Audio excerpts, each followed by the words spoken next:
Story 4. Birthday of a World. It is still early on the third day of Creation Week. There has been a very great earthquake. Land has mysteriously risen out of the ocean. Islands of all sizes and shapes have appeared. Majestic mountains, rolling hills, and lovely beaches are to be seen where before was only sea. Yet there is something the matter. The land looks dark and barren, save for bright glittering patches here and there, where precious metals lay on the surface. There is not a tree or a bush or a blade of grass anywhere. Surely God does not intend that anyone shall live in a place like this.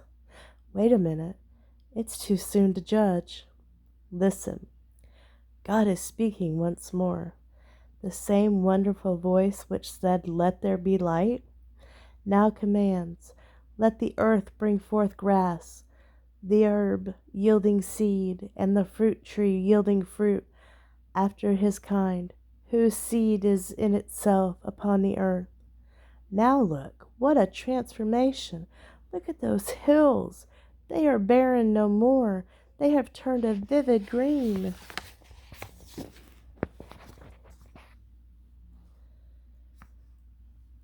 Isn't that pretty?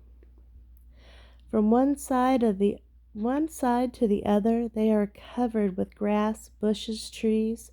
Look at the mountains. See those glorious pines, cedars, redwoods reaching clear to the top of the highest peaks. And the fields, what beauty! Look at all the flowers, masses of them, of all kinds and colors. They are like a living carpet laid over the whole countryside.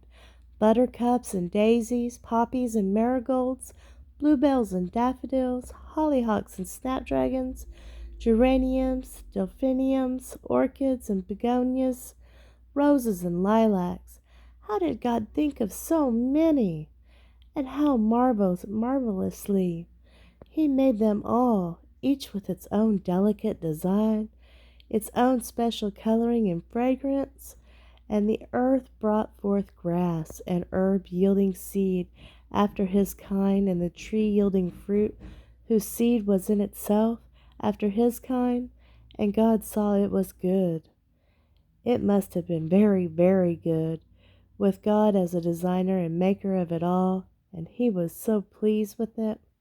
The Bible says that all things were created for his pleasure, and I like to think that he enjoyed himself making all these plants and flowers and trees, each one different from all others, and then giving to all the power to reproduce each after his kind through all time to come.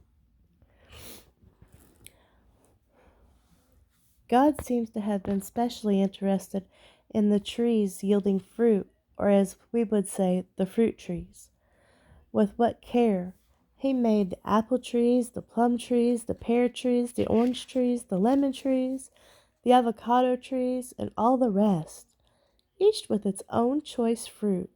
And I think I can see him moving from one beautiful tree to another, perhaps even tasting the fruit and saying to himself, "He'll like this. I'm sure he will. And this, and this." For God was not thinking of himself, but of someone else. Someone who at that moment existed only in his mind, but who soon would be real, living being.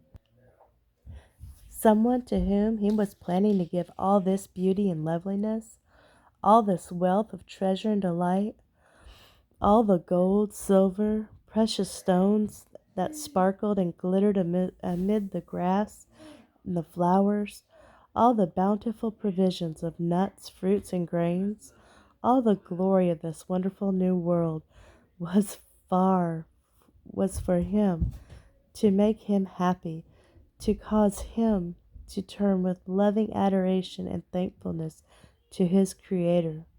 The world was nearly ready for him. Nearly, but not quite. There are a few more things to be done.